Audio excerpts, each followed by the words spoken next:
everybody, I am Angry Bird. Today we're going to carry on the beginner battle group videos that I was doing before my break on YouTube. So this is the beginner battle group series where I aim to deliver a basic deck that's usable for you guys to pick up and use immediately without any thinking. The decks are definitely built for beginners in mind. So anyone that's more experienced at the game and wants to make comments, then this is not really the video for you. This video is aimed at brand new players that just want to pick up a deck and play. Okay, that's enough about the intro, and I think for future videos I will shorten the intro up. I'll standardize the intro.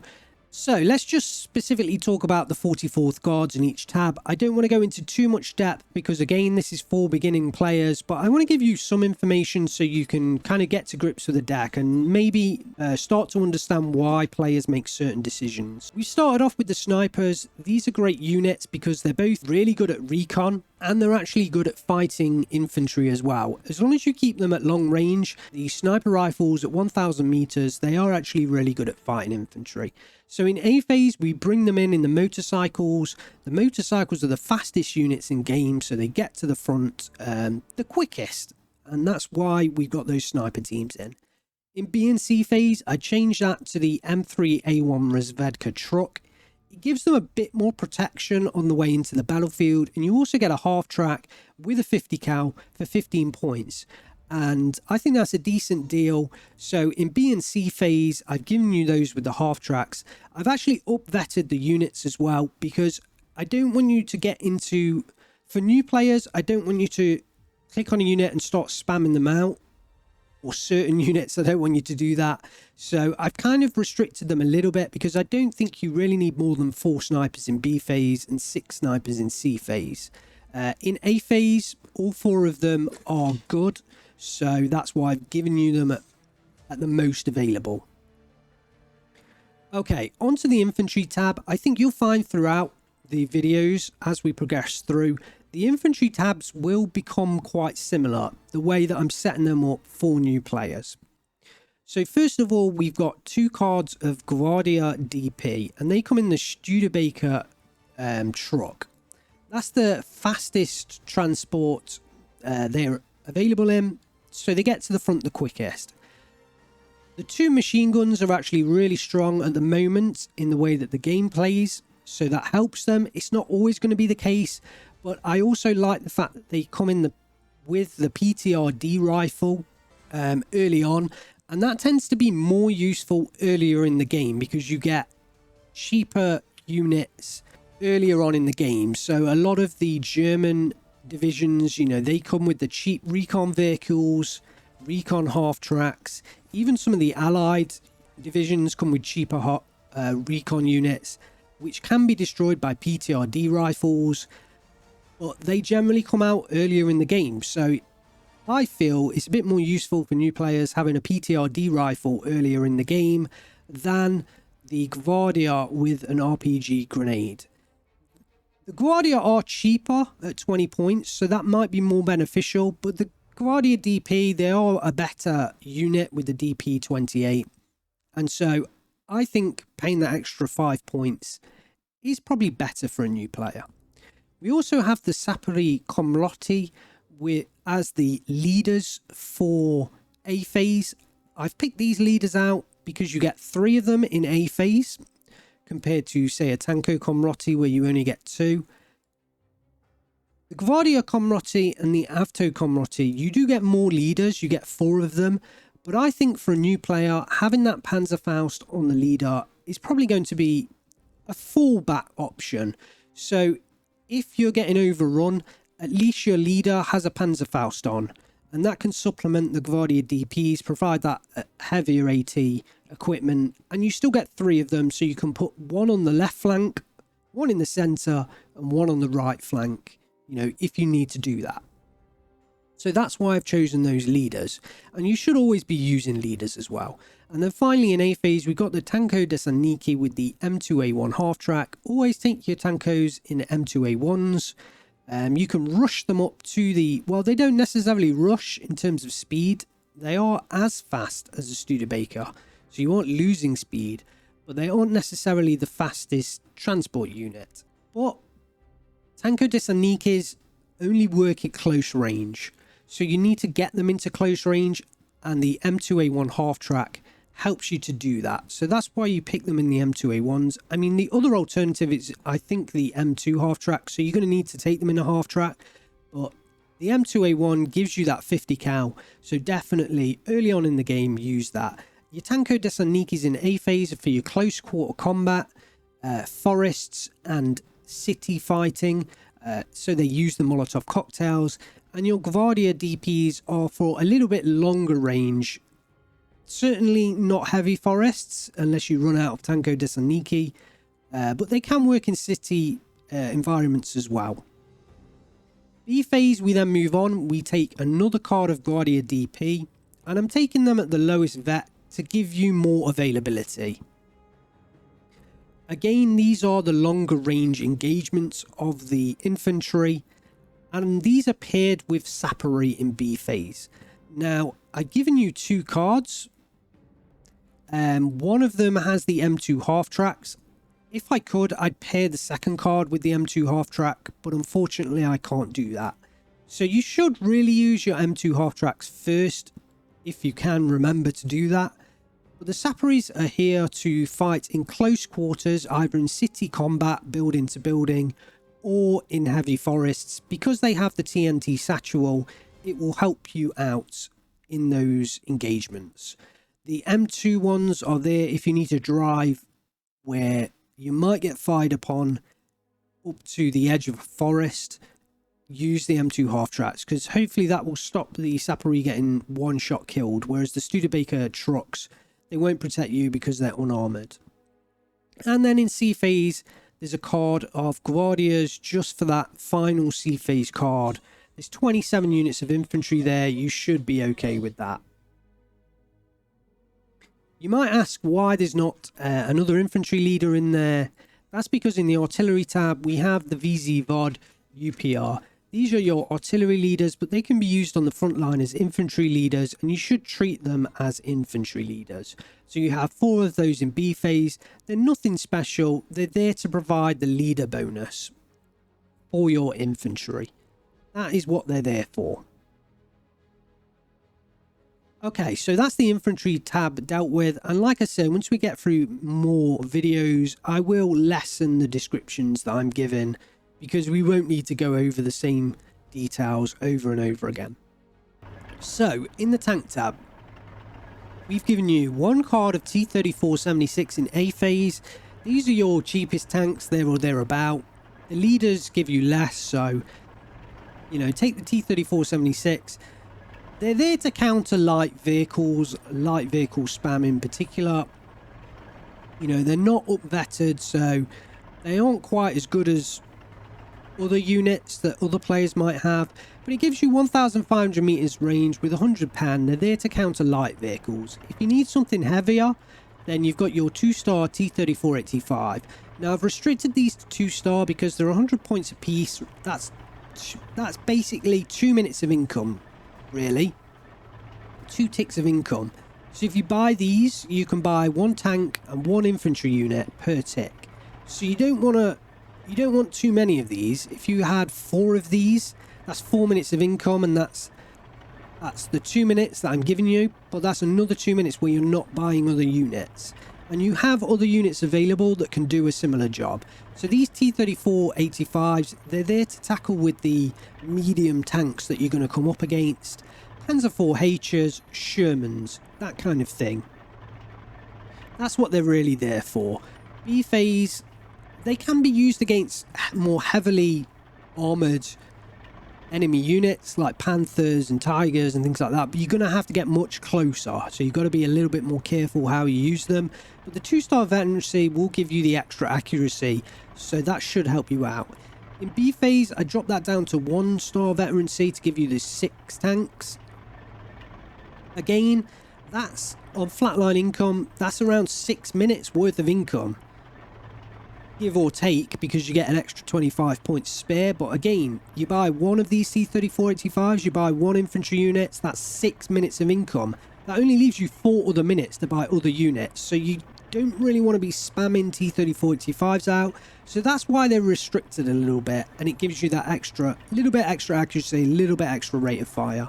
And then C phase, I've gone back up to 2 stars. I mean, you could change this if you want, but again, I think something that you want to get used to as a newer player is not really spamming units out and being a bit more conservative how you micro and trying to improve your micro. So restricting yourself to less units, you might lose some games because of it, but you will improve your micro over the long run because you'll try and conserve units a bit better. Is that what I'm really aiming for? I could give you more units here. I feel like it's a bit of a crutch, so I'm going to stick with the 2 stars. But yeah, you could change that. If you feel like you need more tanks, you could drop that to 1 star to give you 12 tanks, or even 0 stars to give you 16, you know, double the tanks. But I feel like, you know, that's 16 minutes of income. That's a lot being spent on T-3485s. So on this occasion, I'm going to restrict you to 2 stars. But feel free to change that if you feel like that's something that you need to change. Okay, into the support tab, we have the Ogonomachiki. Now, these units are pretty much a guaranteed purchase in a deck. It's pretty rare that somebody wouldn't pick these units. They're there to rush at the start of the game into positions that you need to try and capture. We've also got 6 SG-43s. At the moment, machine guns are pretty strong, but these guys only have 1,000 meters. They do come in the Jeep, which is a fast transport, not quite as fast as the motorbikes, but they are the second fastest generally. So, you know, they can rush forward and get into positions early to fight off infantry that are coming in the slower trucks. I think it's always good to have either a machine gun or an infantry gun, or preferably both. You generally in A phase. So in this case, I've got the SG-43 and then I've got the SU-152 that takes the place of the OB-25. If I didn't have the SU-152 in this deck, I would have selected the OB-25 for you. So I think it's always important to have those 2 options available. The SG-43s can go in the buildings where the infantry guns can't. And getting a unit like this in a building can be quite a good move. So if you need to capture a building and it's got a lot of open ground in front of it, then an SG-43 or a heavy machine gun is probably the unit that you want to use. Then we've got the SU-152. These are really good units now. The range has remained at 2,000 meters, which is much further, well, it's 500 meters further than the standard infantry guns. And generally, it's going to be further than any A phase anti-tank gun. So that's why I've got it here in A phase, because you can outrange enemy AT guns with it, which can be quite a good unit to counter enemy AT guns.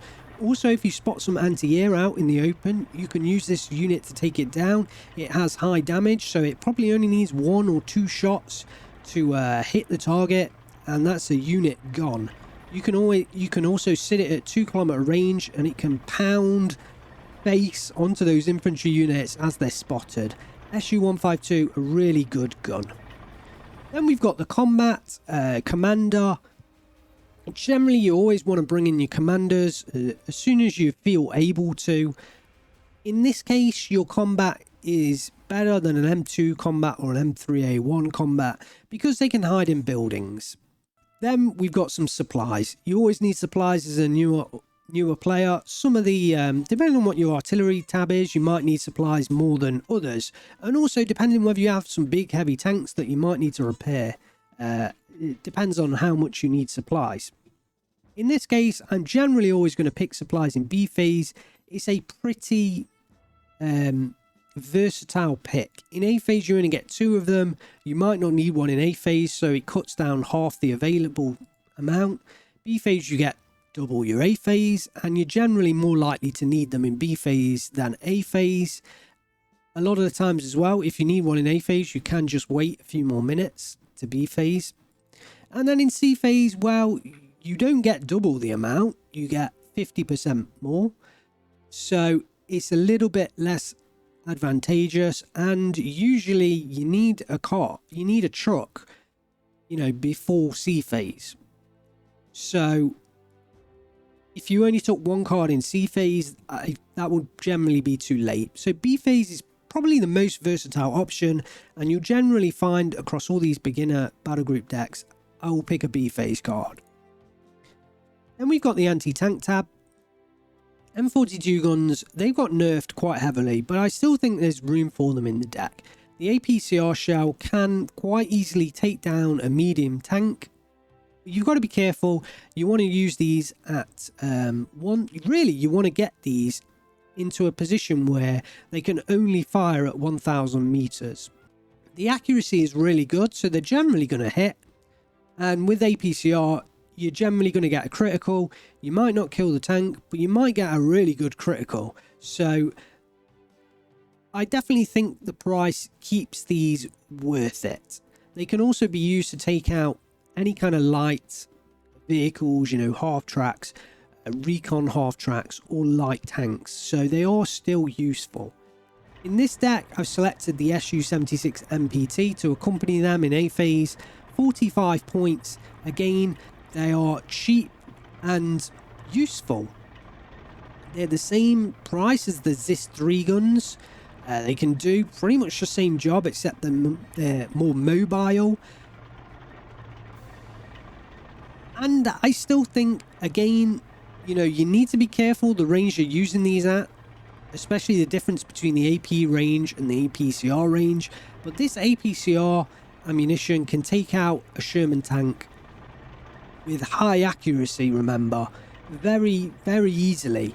So SU-76 MPTs, as far as I'm concerned, are definitely a worthwhile choice at 45 points especially. And then in B phase, we've got a bit heavier gun than the M42 gun. There aren't any real other options available, so we have selected the ZIS 3 gun. It's really high accuracy, but you've got to be careful about the range on this gun. You can't really, your AT here isn't long range AT equipment. So if you're coming up against heavy tanks that a player is using at long range and they're not coming forward for you to ambush them, you're going to need to go to your air tab, where we have some AT rocket planes. We'll cover them later. So that's your anti-tank tab. Anti-air tab. We've got one card of Xenart 37mm. This is a cheaper anti-air unit, but it's still good. This is probably the most standard Russian anti-air unit you're going to see, and you're going to see it in a hell of a lot of decks that I build for you.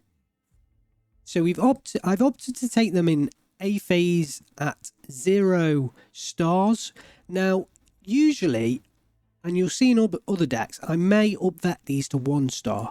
In this case, the reason I've left them at 3 star is because the other AA equipment I've selected are the Xenart OBR 44 85mm, and they're a bit more expensive. So if you're desperate for an AA piece, but you also need an AT gun at the same time, then you're going to opt for the cheaper Xenart 37mm to select. Whereas if you have a full tick of income and you don't need any other unit, you can select the Xenart OBR 44 85mm. And this is a fantastic AA piece. Not quite as good as the German Flak 88, but certainly good enough for sure. The AP shells, 1750 meter range with pretty high penetration, and then the APCR with that extra penetration, although you do lose a little bit of range. So these can be used against tanks as well, especially if you've got something heavy, but you do have to be careful with your range. If you're outranged, you don't want to lose these guys. They're quite expensive. They're also fairly slow to get to the battlefield, so do be careful with that. If you need a really fast reacting AA gun, then your Xenart 37 is there to do that job. So that's why I've selected them at 1 star rather than restricting you. It's so that you get that extra 1. You could pick another card, but I think 3 cards of AA is enough. You've got 6 85 mils and 3 37 mils. That's more than enough AA for a 1v1 deck. Moving on to the artillery tab, we've discussed the VZ VOD UPR already, so we don't need to discuss them further. I'll move on to the off-map first. So we've got two cards of off-map in this deck, and I've selected them both in A phase and B phase. Off-map is really strong for 1v1. It's also really good for new and beginning players because you don't really have to worry too much about your off-map. As long as you know how to use them, and I mean literally how to select the off-map and place it on the battlefield. As long as you know how to do that, the off-map will do the job for you. So there's a reason most 1v1 players opt for off-map and don't take any other artillery. It's really good in 1v1. And as a new player, you just don't have to worry about micro and artillery. You just bring in your off-map, place it on the battlefield, job done. So that's why the off-maps are there, and we're taking full advantage with one in A and 2 in B. You could select, 1 card in C phase, but I feel like as a new player, having the versatility of having them straight away in A phase and then also having one in B phase, and then you can use the other B phase vehicle in C phase. So that's why I've selected them in A and B. Then we'll move on to the SU-76M. I really like these vehicles. They are a little bit more micro for newer players, but don't underestimate the power of them. If you can get these really close to the front line, especially because you generally don't have other radios in this deck. In fact, the only other radios you've got available to is on the commander, which you don't want to put anywhere near the front lines, and on the artillery leaders that come in B phase. So you don't really have a lot of options for radios. But this vehicle can provide its own radio bonus. So if you get this to the front line, you can hide it sort of behind a building right on the front or behind a small little forest. And that can provide corrected shot for itself. And you can actually use these to defeat, the heaviest tanks in the game, King Tigers. You might take a while, especially if you've only got one of them. But if you compound this with other damage from, say, your bombers or from 3 of these firing, then they actually can be quite powerful. So it gives you that option, and it's also some standard artillery. It does have an armor penetration shell, but really you want to use it as standard artillery. The final thing, it does provide you with some smoke. Generally, as a new player, you aren't really going to be using smoke. But once you get used to using smoke and you start using smoke, smoke is good. So this gives you the availability to use some smoke. And then the final unit we have in here is, in B phase, is the M30 122mm. So these are your bigger artillery pieces, but honestly, that's not why I've selected them. I've selected them because of the heat shell. I'm sure I'll be mentioning this loads of times, but this heat shell, it fires at 1500 meters, but it doesn't lose penetration. So you get 160 millimeters of penetration all the way up to 1500 meters.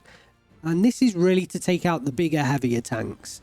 Because it doesn't lose penetration, you can penetrate the heavy tanks with this M30. So if you're really struggling because the AT equipment isn't really too heavy, because the T-34-85 isn't kind of got the heaviest penetration, if you can't get your Xenon 85s in there with the APCR penetration, then you do have the option to bring in these M30s.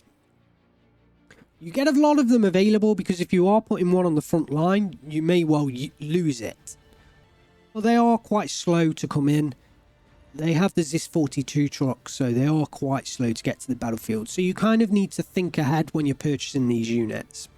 I could put them in A phase to give you that option to counter heavy tanks in A phase. And I thought that if you are needing to use some heavy artillery, then having a few more available in B phase might be a bit more beneficial. So that's why I've selected them in B phase. Finally, onto the air tab. We'll talk about the fighter first. The Yak 3 is your only real option in terms of dedicated fighter, and I think for beginners and new players it's important to have a dedicated fighter in the deck. So I've selected the single card in A phase. It gives you 3 of them. You don't need more than 3. Supplement them, you've also got a card of the Yak 1B. Now these are fighter bombers, and generally once you become a bit more experienced, you'll probably drop the card of Yak 3 and just select the Yak 1B as fighter bombers and use them as fighter bombers. I mean, it's in the name. But you have to be careful using these, because if you lose them and you are using them as fighter bombers, then you have no more fighter presence. So for new players, I definitely recommend selecting both cards. The Yak 1B, I mean, it's got a small payload to 100 kilogram bombs, but it's certainly enough to take out a machine gun or an AT gun, or at least damage it heavy enough that it will stop firing at your units. It's 100 points, it's cheap. You can get it onto the battlefield early, so I think it's good to have one of these in your deck. Moving on to B phase, I'll talk about the Tu-2S first. This is your heavier bomber. So if you've run out of Yak 1Bs, if they've been shot down, or you need something heavier, or you're having a really good time and the enemy's not using AA and you can just get away with purchasing the heavy bomber, then this is your Tu-2S. It's there to provide some versatility for you in the deck. I'm not saying it's fantastic and you should use it every game, but it gives you that option if you need it. 4 500 kilogram bombs are pretty powerful. I mean, you've got 2,000 kilograms worth of bombs there, so that's certainly enough, and you can actually use these against the heavy tanks. Again, it's another piece of equipment to use against the very heavy tanks, because the HE bombs provide some decent HE damage against heavy tanks. And then finally, we'll talk about the IL-2Ms. Now, you've got 2 cards of these, one in B phase and one in C phase. I could have selected one in A phase. That might be something you'd wish to do. I would probably recommend changing the C phase card to an A phase, because that will give you 3, and I'm not quite sure whether you'll need 6 of them.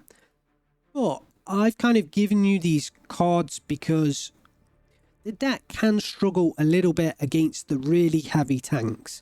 So if you're finding that the enemy's got loads of heavy tanks in C phase, then having 4 of these IL-2Ms might be a bit more beneficial to you.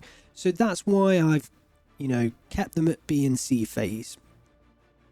So these are to be used against your heavy tanks. They're not amazing, but they can do the job. You might need more than one pass, but the IL-2M is actually a very good resilience plane, and you'll find out, if you don't know about this, that this thing is pretty much a tank in the skies. It doesn't get shot down really easily, so you generally will escape with these until the enemy gets a fighter out, or until the enemy gets a substantial amount of AA out. So these are fairly safe to use, but you might need more than one pass to get the kill. They aren't a guaranteed one-shot kill, so just be careful about that. If you're relying on these, they aren't going to save you every time, so just think about that. Okay, that's a summary of the deck. I'm going to play it in action, and then I'm going to come back and tell you whether I've changed anything in the deck as a result of playing it, and then obviously that will be the final deck code that I provide to you guys. Like I say, in future the videos will be a little bit shorter because I will go through less of the introductions, and I'll just talk about specific units that I've got in these decks that I might not have in other decks.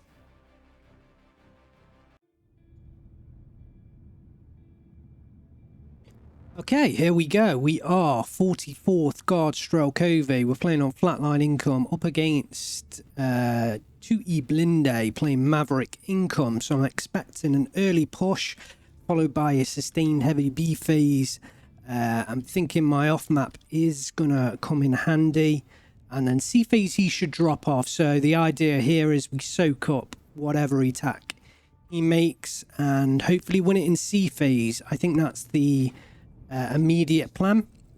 We'll give it a go. We'll see how it works out.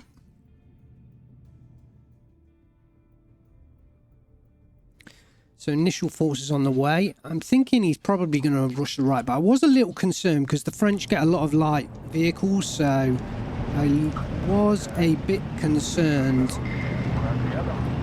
I'm actually going to drop my tankos off early. We got a Cannon 57, so actually I'll leave that SU-152 up the road. I will bring in an early off map.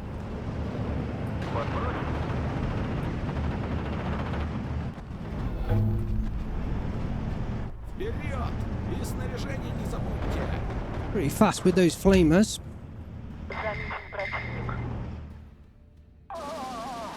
I've left some in the transports because didn't want to.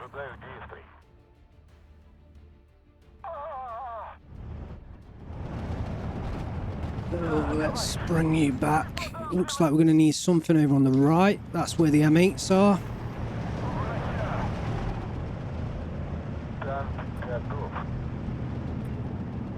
Luckily we got the MPTs going around there.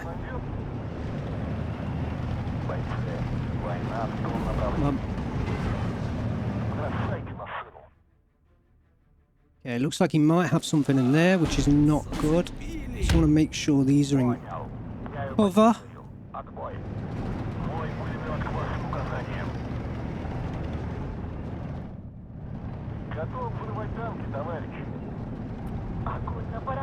Oh, don't move the sniper.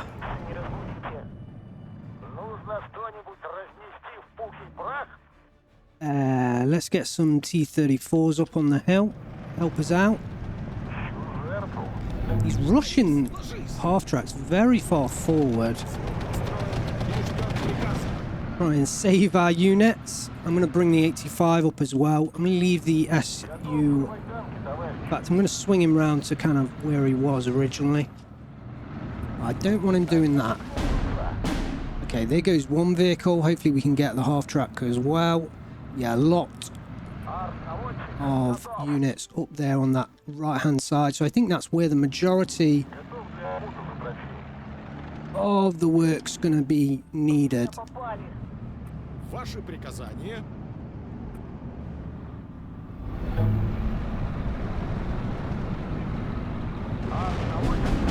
We lost the half-track there, not too much.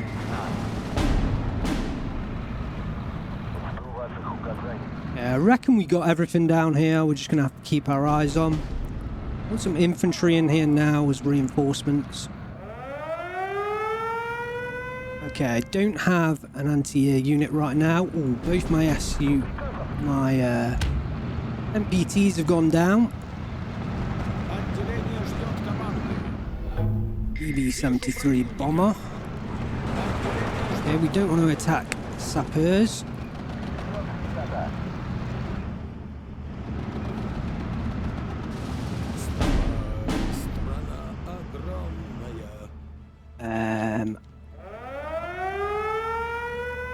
Yeah, I think I'm going to get a Yak 3 on the next run.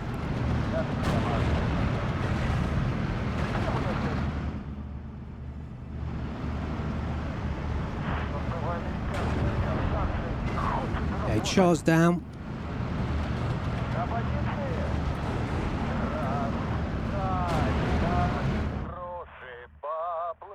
Okay, Yak 3. Let's just wait for the plane to head in my direction, hopefully.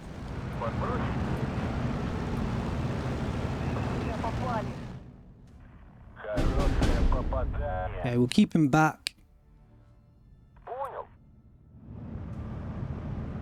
I'm going to need some AA. Off-maps help me out. We just want to soak up his push. I mean, it's still 12-12 right now.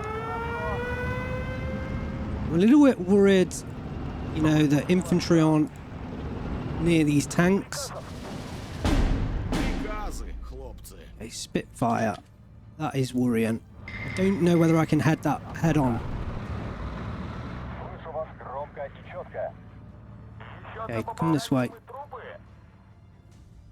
Shoot. I think I've mismicroed that. Oh, I think we might both die. Okay, get out. Get out. Let's put another off-map down.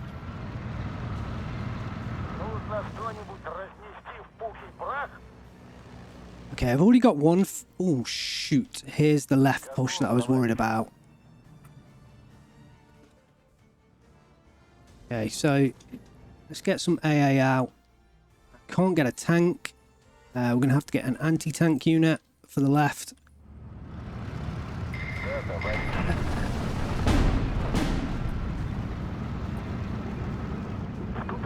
Okay, we just want to hold on the positions right now. We don't want to push too hard. So I'm going to leave the tank down here for now. The AA piece is going to be needed. Looks like a possible push in the center as well. We'll have to keep our eyes on that. Okay, here's the engagement on the left. Hopefully we win that. Come on.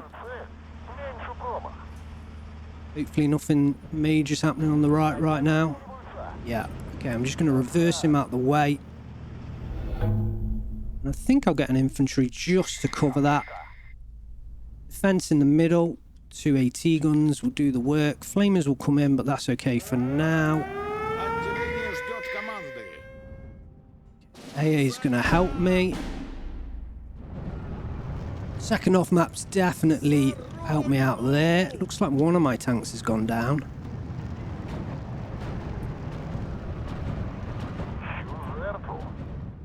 Don't want to leave stuff out in the open. Okay, looks like he's trying a central push. I've got my MPT there for now. Also, the Guardia DP can really help. I'm going to actually fast move this over. Yeah, I mean, the PTRD can actually get the kill here, so we don't necessarily just need... Ooh, and even the SU-152 is getting involved. Now, we could actually get a kill here with the SU-76 MPT, so I'm going to go for it. I'm also going to order a second Yak, because he likes using his bombers. And then I think I'm going to save for... Okay, here's the engagement. Crew panicked. Okay, at least he's going to back off the hill.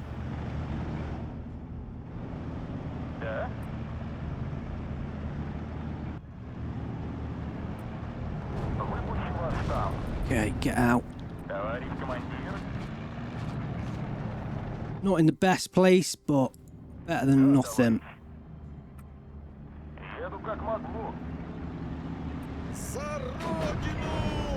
Transmission damage. Okay, I'm actually feeling like a combat might be a good choice to upvet the AA. Again, help out in the AA stakes. Ooh, MPT went down. Okay, Ognimachiki. Guess not. Looks like I've got a possible stutter. Please don't be a disconnection.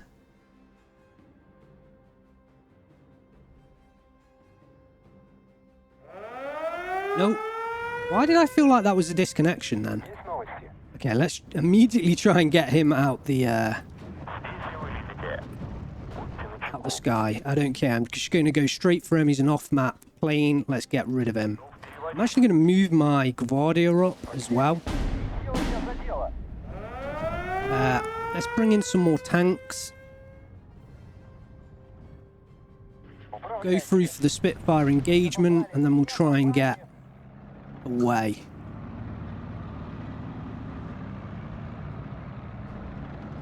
Okay, we're going to have to go for the head-on again. Oh, we got the kill. Let's get out. We'll retreat the sapper. Okay, it looks like off-map.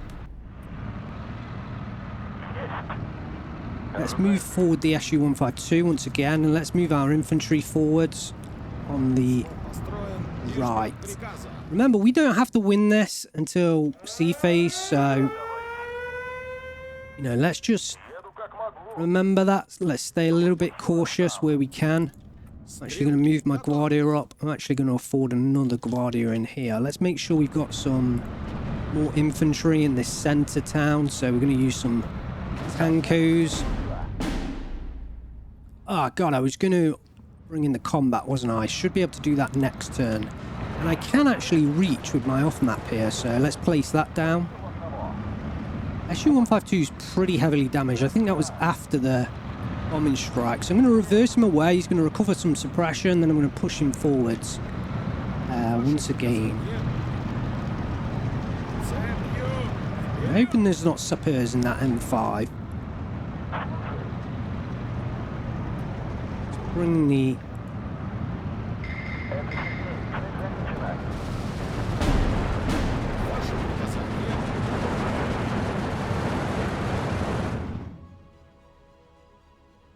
Okay. Let's get a Yak 3 up in the skies as a combat air patrol.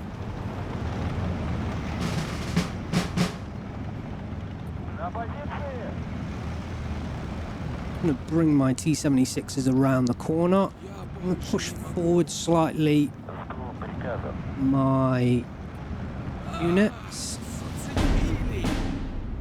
And the right hand side looks tough. I'm going to get my second off map. Looks like he's going for a Spitfire. He's losing quite a lot of points in these Spitfire duels. Let's hope he turns that way. Okay, let's get him out. No need to engage. We can 2-on-1 here. See whether he notices. He's heavily damaged. Yeah, he's going down.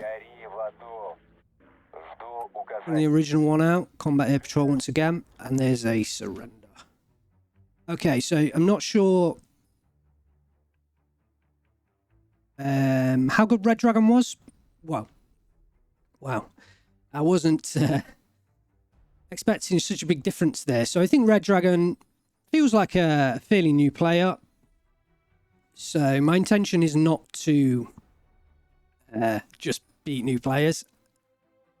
But hopefully to give you guys a deck that's usable at the end of the day. Let's just have a look at the kills, and afterwards I'll discuss the deck and whether I've made any changes after this game. The SU-152 is actually a really good unit now, especially after the range changes. I mean, you saw the damage on the Cannon 57. Having one of those at the start of the game, if they bring in an AT gun and put it on the road, you can generally outrange that because they're not going to bring their big... the Germans might bring the Pak 40, which I think still has the 2k range. I need to confirm that. But the Allies generally aren't going to be able to outrange your SU-152. So that's a really good unit after the range changes because of that 2-kilometer range.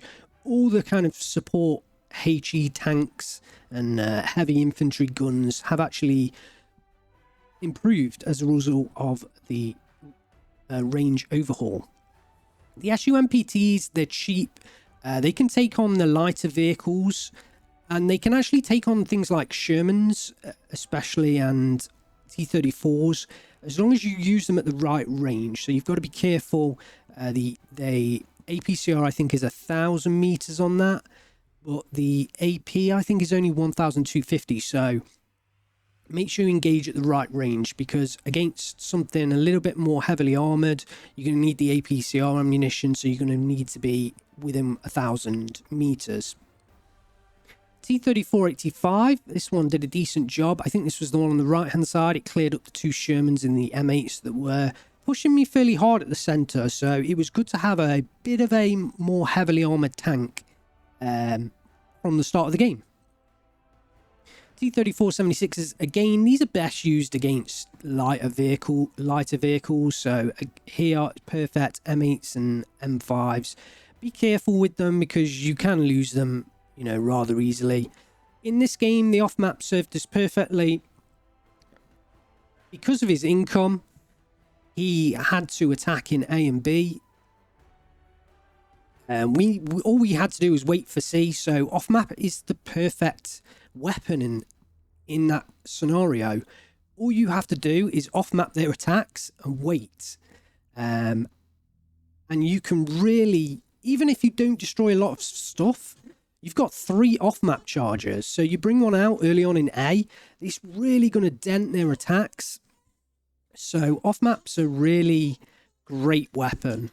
And you can just see why 1v1 players heavily favour those off-maps. Again here, the SUMPTs help destroy the lighter vehicles. We brought in an M42 gun that did get the kill on the Sherman, but remember, we did use quite a few units to counter that Sherman.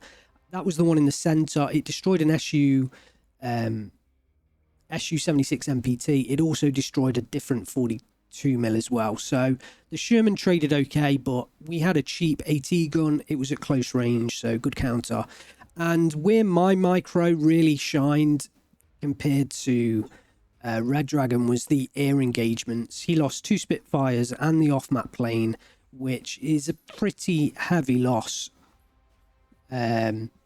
So in this game, my micro was a bit better, which meant that I could get those kills. It's not always going to be that way, and take note of how I use my planes and my AA. Once I had the first plane, I don't think there was much point in buying a second plane. I think it was then better to invest in AA, so you can kind of double up the defense as such. But more experienced players may play it different. In this game, it worked. Let's have a quick look at the losses sustained. Not too many. The DB-73 came in, took a few kills, so that's why I needed to get my Air Force up and my anti-air. M8s hit quite a few units at the start, and the M8s did well against the SU-76 MPTs. These units used to be amazing. I used to love seeing these SU-76 MPTs in action constantly. I'm not certain how good they are now. I still think there's a place for them because of their price at the moment, but whether they're as good as they used to be, I'm not sure. But I still think it's worth being in the deck to give you those cheap armoured vehicles, and certainly at close range you can get kills with them, like a Sherman kill that makes it worthwhile. We actually lost the T-34-76 to a Sappers there with the bazooka. It's one thing you've got to be careful with the bazookas. I think we played this pretty well because we didn't overcommit forces. Obviously, we just had to wait till C phase, soak up any attacks, and so we didn't need to push into bazookas.